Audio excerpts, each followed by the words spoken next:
Assalamualaikum warahmatullahi wabarakatuh. Selamat datang di channel Tarbus TV. Pada video kali ini saya akan membacakan untuk Anda buku yang berjudul Zero to Hero karya Sholikin Abu Izzuddin bagian ke-16.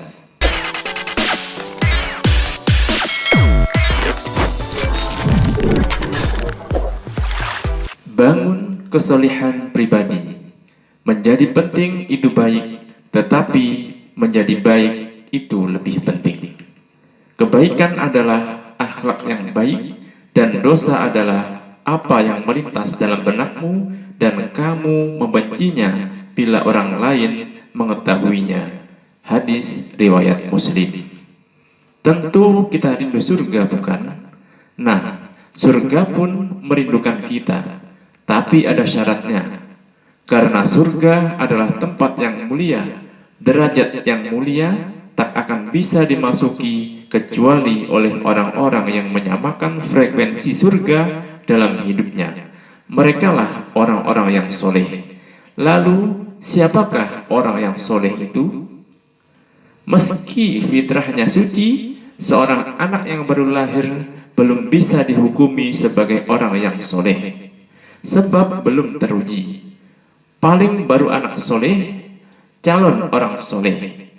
Mungkin ia membawa potensi dan bakat kepada kebaikan sebagaimana fitrah yang dianugerahkan.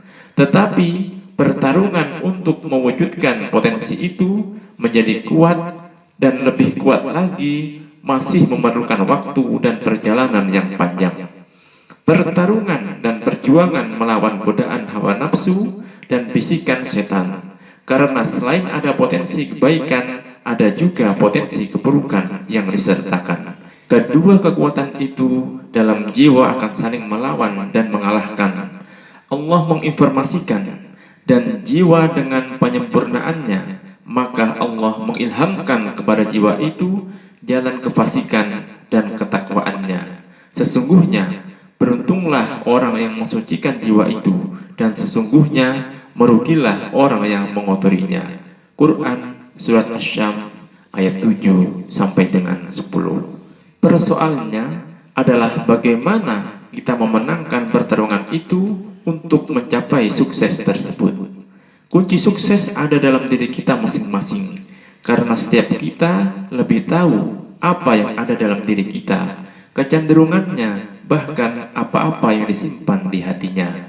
Rahasia ada di tangannya dan di file catatan Allah yang maha mengetahui segalanya. Maka hati-hati dengan gejolak hati yang kadang menggiring pada rencana buruk dan jahat yang bisa menggelincirkan ke jalan sesat dan terlaknat. Imam Ibnu Rajab berkata, sesungguhnya keinginan berbuat jahat yang tersembunyi di dalam hati akan mengantarkan seseorang pada su'ul khotimah. Na'udzubillah. Ini mari kita selami lagi surat Al-Asr ini agar kita tak merugi. Demi masa, sesungguhnya manusia benar-benar dalam kerugian, kecuali siapa yang dikecualikan oleh Allah? Siapakah yang tidak termasuk orang-orang yang merugi? Rugi bagi dirinya dan tentu bisa merugikan orang lain. Pertama adalah orang yang beriman. Orang beriman menjadikan segalanya adalah sukses. Sungguh beruntunglah, sukseslah orang-orang yang beriman. Quran Surat Al-Mu'minun ayat 1. Sudah, tiket ini kita kantongi dulu agar kita optimis untuk mendapatkan satu bagian di surga. Besarnya tergantung episode selanjutnya. Kedua, amal soleh. Amal soleh tak dapat dipisahkan dari iman. Amal soleh adalah buahnya, buah ilmu dan iman. Karena bila iman tak melahirkan amal soleh, berarti iman yang hampa, iman yang kosong, iman yang salah, keliru, kesasar, hanya berputar-putar. Iman yang tak berdaya guna, iman yang tidak berhasil guna, tidak efektif dan tidak efisien. Seperti pohon tanpa buah, seperti rumah tanpa cahaya, gelap gulita. Rasulullah Shallallahu Alaihi Wasallam memberikan rambu-rambu. Bukanlah iman itu berupa angan-angan dan khayalan belaka, tetapi sejatinya iman adalah keyakinan yang mengakar dalam hati dan terekspresi dalam amal soleh. Hadis riwayat Dailami. Bila ilmu, iman dan amal soleh menyatu, maka jadilah mukmin yang benar. Iman dan amal soleh itulah yang membangun kepribadian menjadi pribadi mukmin sejati. Itu dalam ranah minimal, karena barang siapa bertambah ilmunya tetapi dia tidak bertambah keimanannya, maka tidaklah menambah kepada Allah kecuali semakin jauh. Hadis riwayat Muslim. Biar iman itu ada buahnya, dalam kepribadian perlu dicari caranya dan ditempuh jalannya. Ada 4 pilar penting yang mesti ditegakkan untuk menggapai kesolihan itu. Pertama, soleh dalam akidah. Akidah sebagai ruh ketegaran dan inti dalam kehidupan. Ini nyawanya. Bila ini tak ada, jangan harap amal kita bisa disebut amal soleh. Sebaik apapun amalnya, maka menjadi orang penting itu memang baik, tetapi menjadi orang baik itu lebih penting. Ruh dari akidah adalah keyakinan kepada Allah dan balasannya di hari akhir, sebagaimana disebutkan dalam banyak hadis. Barang siapa beriman kepada Allah dan hari akhir, hendaklah berkata baik atau diam, memuliakan tamunya, memuliakan tetangganya, menjalin silaturahim, dan hadis yang senada dengannya. Derivasinya adalah dalam rukun iman yang 6, yakni iman kepada Allah, malaikat, kitabnya, rasulnya, hari akhir, dan qada dan qadar. Ini bisa dilihat dalam Al-Quran di penghujung Al-Baqarah maupun di hadis Arba'in nomor 2. Jibril bertanya lagi, beritahukan aku tentang iman. Lalu Rasulullah Shallallahu Alaihi Wasallam bersabda, engkau beriman kepada Allah, malaikat-malaikatnya, kitab-kitabnya, rasul-rasulnya, dan hari akhir, dan engkau beriman kepada takdir yang baik maupun yang buruk. Kemudian dia berkata, Anda benar. Hadis riwayat Bukhari Muslim. Nah, iman yang melahirkan kesolihan pribadi adalah iman yang menghidupkan hati, menghidupkan fikroh, pola pikir yang sehat, menghidupkan amal yang akurat, menghidupkan jihad dengan tepat, menghidupkan hidup agar menjadi lebih hidup, tidak asal hidup.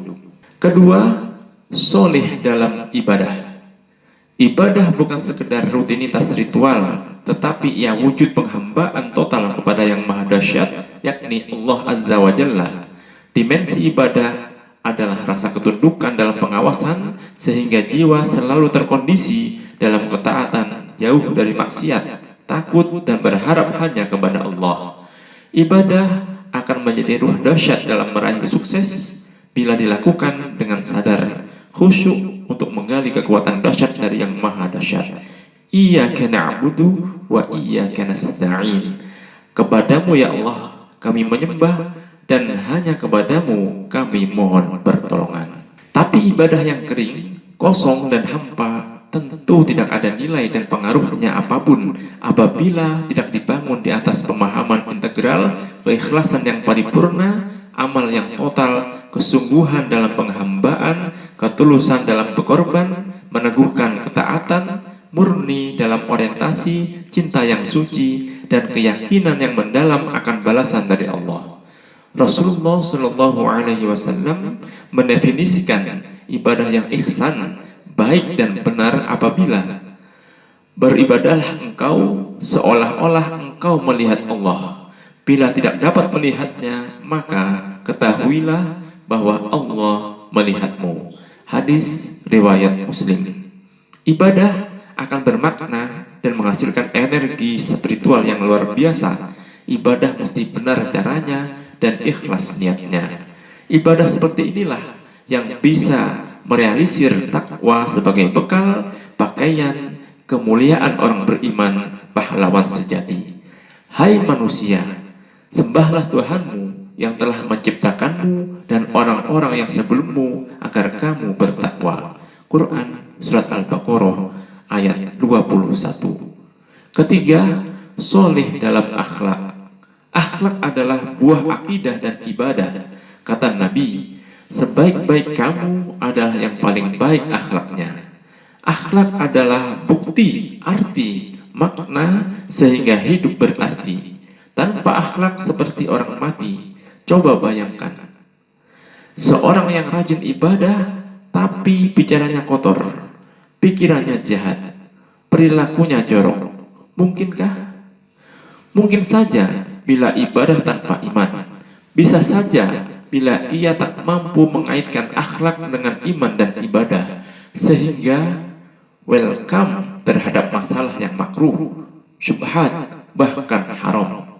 Inilah kategori pecundang, orang yang bangkrut dengan sukses.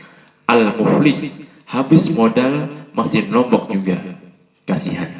Nah, agar tidak terjadi kebangkrutan, jadikan kesolehan akhlak itu terintegrasi. Jadikan akhlak mulia kita sebagai bunga yang harum, buah yang ranum, sehingga semua orang tersenyum dan rindu untuk memetiknya. Dekat saja sudah dapat bau harumnya, makin dekat dapat buah ranumnya. Subhanallah. Keempat, solih dalam keluarga. Kesolehan pribadi akan lebih berarti bila terefleksi dalam keluarga, karena keluarga merupakan standar, ukuran, parameter, timbangan untuk melihat selaraskah ucapan dengan perbuatan. Sehingga para sahabat pun bertanya pada Bunda Aisyah, bagaimana akhlak Nabi? Aisyah pun menjawab, akhlak Nabi itu yang Al-Quran. Apa yang ditampilkan Nabi di luar klop betul yang di rumah. Pada saat lain Bunda Aisyah juga ditanya, apa yang menakjubkan dari Nabi? Aisyah pun menerangkan, semua urusan Nabi menakjubkan. Karena keluarga sebagai miniatur Islam sekaligus laboratorium syariah, maka kita mesti menjaganya. Allah Subhanahu wa Ta'ala berfirman, wahai orang-orang yang beriman, jagalah dirimu dan keluargamu dari api neraka. Quran Surat At-Tahrim ayat 6. Dari keluarga yang terjaga inilah para pahlawan dilahirkan. Ada Abdullah bin Zubair, buah cinta Asma binti Abu Bakar dan Zubair bin Awam yang lahir saat hijrah. Ada Umar bin Abdul Aziz, cicit Umar bin Khattab yang menantukan gadis jujur penjual susu. Ada Abdullah bin Mubarak, putra Mubarak sang penjaga kebun yang amanah, sampai tak tahu rasa buah kebun yang dijaganya, karena ia memang hanya penjaga kebun, bukan pencicip isi kebun. Subhanallah. Di balik para pahlawan ada wanita-wanita besar yang melahirkan dan mendampingi mereka, dan itu berangkat dari kesolehan keluarga. Potret kesolehan pribadi. Rasulullah Shallallahu Alaihi Wasallam menggambarkan potret minimal Muslim yang soleh adalah yang menahan diri dari kejahatan sebagai sodakoh paling rendah. Tentu, kesolehan pribadi ini perlu kita tampilkan potretnya agar jadi diri pahlawan, bukan sekedar diteorikan. Menurut Anies Mata, ada beberapa hal yang dapat dilakukan untuk meraih kesolehan pribadi. Pertama, jadilah pemberi kebaikan pada orang lain. Kedua, berorientasi untuk memberi kontribusi. Ketiga, miliki kelapangan dada yang cukup untuk menampung semua perbedaan dengan orang lain. Keempat, berikan respek terhadap keunikan-keunikan orang lain. Jadilah pemberi kebaikan. Menjadi soleh berarti memproduksi energi kesolehan tak pernah henti. Untuk bisa memberi, kita harus memiliki, bukan sekedar maklar amal. Menyuruh orang lain melupakan diri sendiri. Allah Subhanahu wa Ta'ala berfirman, apakah kamu menyuruh orang lain berbuat kebajikan, sedangkan kamu melupakan dirimu sendiri, padahal kamu telah membaca Alkitab? Apakah kamu tidak berpikir? Quran Surat Al-Baqarah ayat 44.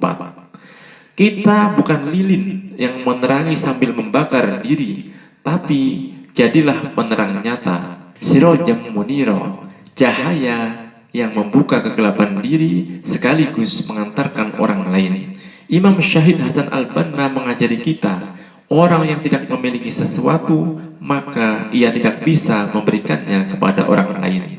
Semangat memberi akan mendorong kita untuk mencari dan mencari, menggali dan menggali, lalu melejitkan diri.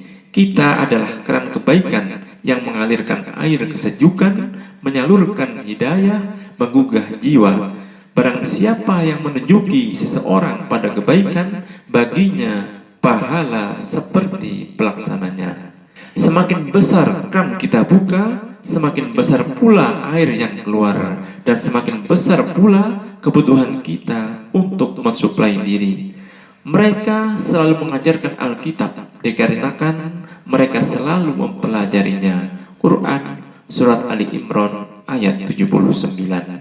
Di antaranya, dalam bercinta, kita berorientasi kepada apa yang bisa kita berikan, bukan berpikir apa yang kita dapatkan. Itulah cinta misi, kata Anies Mata. Sebab bila stok kebaikan tidak kita surpluskan, akan berakibat kebakaran, yaitu seperti lentera yang terus menyala tapi minyak tak ada. Karenanya menjadi soleh minimal zero, yakni menahan kejahatan diri. Karena itulah sedekah terendah kita. Termasuk di sini adalah zeronya hati dari dengki, iri, tinggi hati, ujub, riya maupun bangga diri. Allah Subhanahu wa taala mensifati pribadi ini seperti kaum muhajirin dan ansor yang saling membebaskan diri dari penyakit dengki. Dan orang-orang yang datang sesudah mereka, muhajirin dan ansor, mereka berdoa, ya Rabb kami, beri ampunlah kami dan saudara-saudara kami yang telah beriman lebih dulu dari kami, dan janganlah engkau membiarkan kedengkian dalam hati kami terhadap orang-orang yang beriman. Ya Rabb kami, sesungguhnya engkau maha penyantun lagi maha penyayang. Quran Surat Al-Hasyr ayat 10. Berorientasi untuk memberi kontribusi. Menjadi manusia itu pasti, tetapi menjadi soleh adalah pilihan. Memilih untuk memberi, bukan berpikir untuk meminta. Padahal pada umumnya manusia cenderung mencari untung buat dirinya, egois. Tapi ketahuilah, justru dengan memberi kita menjadi memiliki. Miliki harta sejati dengan berinfak, miliki cinta dengan memberikan perhatian, miliki kesempatan dengan beramal, miliki cita-cita dengan karya, miliki kesuksesan dengan proses berkesinambungan, miliki waktu dengan berbakti, miliki hati dengan berbagi, miliki kepercayaan dengan keteladanan, miliki keikhlasan dengan ketulusan, dan miliki kebahagiaan akhirat dengan amal bermanfaat. Pahlawan sejati hadir untuk berkarya. Waktu kita sama sedikitnya, yang berbeda cara mengelola, memanfaatkan, dan mengisinya. Kalau mereka berpikir untuk berkarya, kita baru berpikir untuk memotivasi diri membaca karya mereka. Susahnya luar biasa. Masih ingatkan dengan kisah besi yang jadi Toyota, Mercedes-Benz, dan Cangkul. Kehidupan para ulama dan salafus soleh penuh dengan kontribusi. Semangat memberi itulah yang mendorong mereka melahirkan karya. Imam Malik memberi kita kitab Al-Muwatta, Imam Syafi'i mewariskan kitab Al-Um, Imam Bukhari menyumbangkan kitab sahihnya, Ibnu Taimiyah menginfakkan Majmu' Fatawa, Sayyid Qutb mendokumentasikan jihad dan pemikirannya di bawah naungan Al-Quran dalam Fidilal dan Ma'alim Fit Tariq. Mereka bukan hanya berkarya dengan kata-kata, tapi sekaligus terdepan dalam berjihad, warok dalam harta, hati-hati terhadap tipu dunia dan wanita, tak berambisi pada popularitas dan jabatan. Bentuk konkret semangat memberi kontribusi mereka adalah ringan tangan terhadap yang membutuhkan, peduli dan membuka diri. Abu Utsman, guru Imam Bukhari rahimahullah berkata, Tidaklah meminta seseorang bantuan kepadaku, melainkan akan kubantu dengan tenagaku. Jika dengan itu aku tak sanggup, maka kubantu dengan hartaku. Jika itu pun tak dapat kupenuhi, maka aku meminta tolong kepada ikhwan yang lain. Dan jika itu pun tak dapat kupenuhi, maka aku meminta tolong kepada sultan penguasa. Al-Maqdish Al-Adab Asy-Syar'iyyah jilid 2 halaman 189. Maka berbekal semangat memberi kontribusi inilah seseorang akan berupaya untuk meningkatkan kapasitas pribadinya menjadi lebih baik dan lebih baik lagi. Ia belajar dan berlatih menguasai banyak keahlian dan keterampilan untuk dapat memberikan peran, sumbangan dan perhatian. Inilah energi kesolihan yang akan menghidupkan jiwa dan menghasilkan karya. Lapang dada menampung perbedaan. Tradisi Islam adalah berlomba dalam kebaikan, fastabiqul khairat. Semangat ini kadang melahirkan adanya perbedaan. Hal itu karena mereka didorong untuk berprestasi yang terbaik. Munculnya sholat tarawih 20 rakaat yang dipelopori oleh Umar bin Khattab misalnya. Bagi kalangan sahabat itu berbeda, tapi tidak menjadi bahan untuk pecah. Karena semangatnya adalah semangat memperbanyak amal, bukan dorongan mencari yang paling benar. Bukan, mereka lapang terhadap perbedaan. Beda tafsir terhadap pesan Nabi. Janganlah kalian sholat asar kecuali bila telah sampai di perkampungan Bani Quraidah. Adalah contoh paling monumental bagaimana para sahabat mengelola perbedaan tanpa melahirkan perpecahan. Permasalahan umat Islam sekarang bukannya berlomba dan berprestasi dalam beramal, tapi hobi mengklaim dan mendeklarasikan bahwa dirinya dan kelompoknya lah yang paling benar. Memangnya yang lain salah semua? Lalu, mengapa di zaman sahabat ada qiraah sab'ah, bacaan Quran dengan 7 dialek, dan itu sah? Inilah kuncinya, membangun sikap lapang dalam perbedaan. Rokaat boleh beda, yang penting ukhuwah tetap dijaga. Begitu bukan? Wahai para pahlawan pelopor persatuan berkat ukhuwah. Orientasi orang soleh bukanlah merasa paling benar amalnya, sehingga tidak haram bila ada mazhab fikih yang diakui sebagai hazanah umat Islam. Salafus soleh berorientasi bagaimana menjadi yang paling baik amalnya, ahsan wa amala. Mereka pun berlomba untuk menjadi yang terbaik tanpa merasa yang paling baik, berprestasi besar tanpa merasa besar. Masing-masing cara mereka beda, yakni amal yang tepat pada saat tepat, amal utama pada waktu utama, amal mulia yang mengangkat kemuliaan jiwa. Mereka pun berhati-hati agar niat mulia tak merusak suasana. Karenanya cara mereka pun bijak. Misalnya membaca Al-Quran, itu adalah amal mulia, tidak ada orang yang meragukannya. Akan tetapi, semulia-mulianya amal ini tidak boleh menimbulkan gangguan, mengusik ketenangan orang-orang yang tertidur, tidak menggelisahkan orang yang tengah istirahat. Di sini berlaku kesolehan diri, sikap tasamuh, yaitu semangat toleransi dan menghargai hak-hak orang lain. Dalam peradaban Islam, para imam mazhab masing-masing memiliki keunggulan dan perbedaan. Uniknya, mereka begitu akrab satu sama lain. Ada semangat saling belajar, diskusi, dan saling menghargai. Kesolehan pribadi yang dibangun atas dasar toleransi tak sempat menyisakan dendam. Jiwanya bersih dari dengkian, bahkan kesalahan saudaranya jauh-jauh hari telah dimaafkan. Ia bersedekah dengannya. Inilah potret kesolehan yang benar-benar bersih sehingga memudahkan pintu surga baginya. Itulah di antara sebab masuk surganya orang yang ibadahnya biasa tapi hatinya bersih sebening kaca, luar biasa. Sebaliknya, bila kekotoran hati yang mendominasi, maka ia tak sempat untuk membuat prestasi, sebab ia sibuk untuk mengorek borok orang lain sehingga lupa pada diri sendiri. Bahaya penyakit jiwa bisa menggelincirkan ke dalam neraka meski ibadah bertumpuk begitu banyaknya, karena dengki bisa menghanguskan amal sebagaimana api yang membakar kayu bakar. Alangkah indahnya Bila malam-malam kita adalah sedekah buat saudara kita, perbanyak maaf buat sahabat. Barangkali mereka salah dan tak menyadari. Bisa jadi mereka ghibah tanpa merasa. Mungkin ada yang menyebar sedang mereka tak mengetahuinya.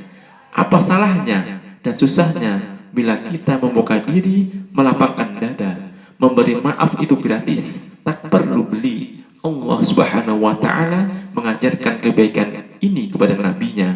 Mengapa kita tidak meneladaninya?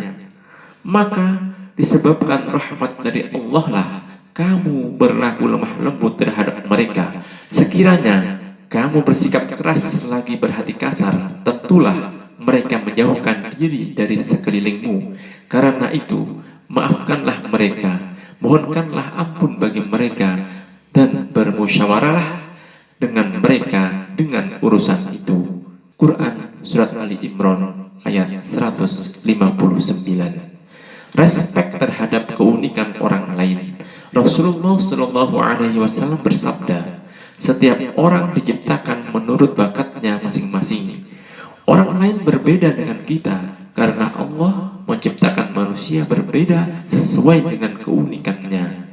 Hai manusia, sesungguhnya kami menciptakan kamu dari seorang laki-laki dan seorang perempuan dan menjadikan kamu berbangsa-bangsa dan bersuku-suku supaya kamu saling kenal mengenal. Sesungguhnya orang yang paling mulia di antara kamu di sisi Allah ialah orang yang paling takwa di antara kamu. Sesungguhnya Allah Maha Mengetahui lagi Maha Mengenal. Quran Surat Al-Hujurat ayat 13. Disinilah kita menjadi soleh dengan berukhuwah, menerima keunikan orang lain.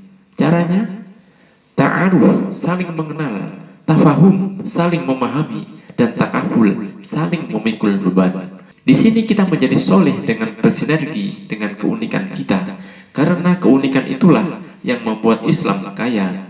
Ada Abu Bakar yang lembut, Umar yang keras dan tegas, Utsman yang pemalu, Ali yang pemberani.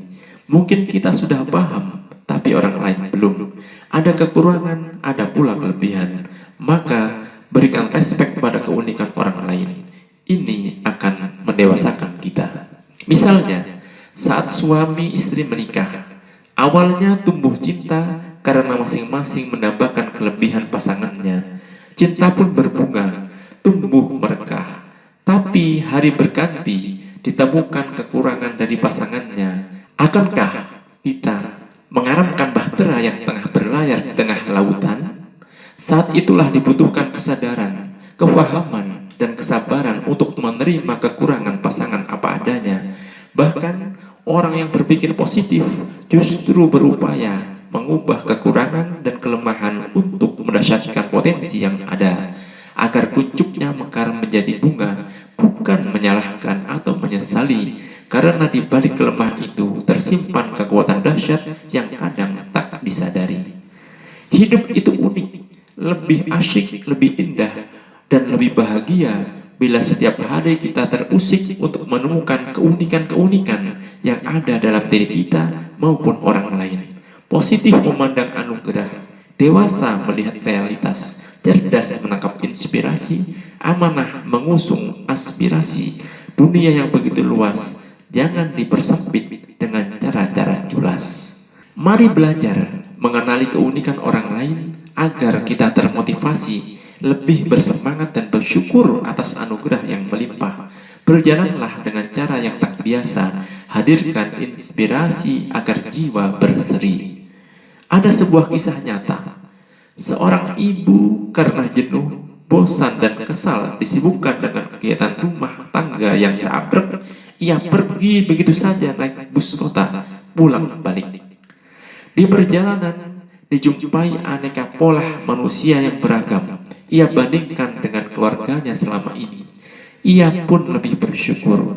Ternyata yang ia alami sehari-hari belum seberapa, masih lebih ringan bila dibandingkan dengan hukum rimba yang berlaku di beton-beton Jakarta yang ditemui di perjalanan. Begitulah, bentuklah diri kita, bangun kepribadian kita, lapisi jiwa kita, miliki keunikan dan bersikap respek terhadap keunikan orang lain.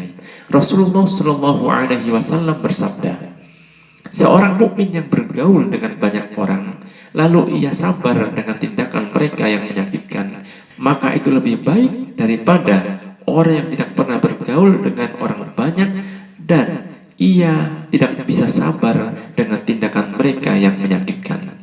Hadis riwayat Ahmad. Kalaupun dicaci oleh orang lain, ia tetap bisa bersabar dan mengatakan, kalau yang kamu katakan tentang diriku benar, semoga Allah mengampuniku. Kalau yang kamu tuduhkan itu salah, semoga Allah mengampunimu dan merahmatimu. Itulah sikap dan nasihat salafus soleh, respek dengan keunikan orang lain dan mudah memaafkan kesalahan. Bila pilar kesolehan akidah, ibadah, akhlak, dan keluarga diintegrasikan dalam sikap yang tepat, terbentuklah kepribadian muslim minimal, yakni kesolehan tingkat dasar yang seharusnya ada. Karena sebagai pahlawan sukses harus mampu mengalahkan dirinya sebelum berjuang mengalahkan orang lain. Seorang mujahid adalah orang yang berjuang melawan hawa nafsunya. Ini perjuangan minimal menapaki tangga kesolehan.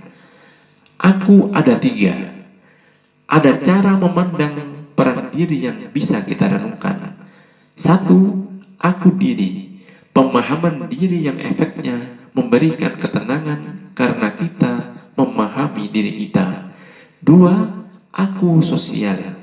Memberikan rasa penerimaan, apakah kita diterima dalam kehidupan sosial atau tidak.